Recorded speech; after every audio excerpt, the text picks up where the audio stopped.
საქართველოს ჩემპიონატი ძალოსნობაში შეჯიბრი დუშეთის კულტურის სახლში გაიმართა. მასში ნაკრების რამდენიმე წონითი კატეგორიის სპორტსმენი მონაწილეობდა, ამჯერად სულ 8 წონით კატეგორიაში ჩატარდა შეჯიბრი, გამოვლინდნენ გამარჯვებულები. პირველ, მეორე და მესამე ადგილებზე გასულ სპორტსმენებს სხვადასხვა პრიზები გადაეცათ. ჩემპიონატს მაჟორიტარი დეპუტატიც დაესწრო.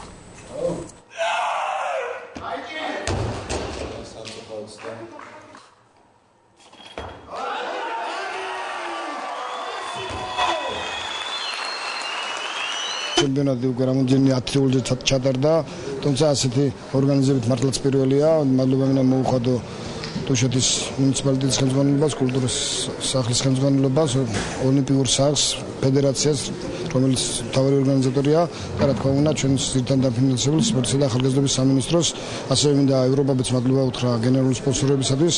ჩემპიონატში მონაწილეობა ძლევლობს ყველა ძლიერი სპორტსმენი, ვინაიდან ჩვენ სულ მოკლე პერიოდში გვექნება ახალგაზრდების ევროპის ჩემპიონატი, რომელიც გაიმართება ესტონეთში. 85 კილოგრამ წონით კატეგორიაში ვასპარეზობდი და შევიცვალე წონითი კატეგორია, ერთი წონით ზემოთ გადავედი 94 კილოგრამ წონით კატეგორიაში. ეს ჩემი პირველი სტარტი იყო და როგორც ხედავთ, წარმატებულად დავასრულე 6-ვე გამოყენებული ცდა და გმაყოფილი ვარ.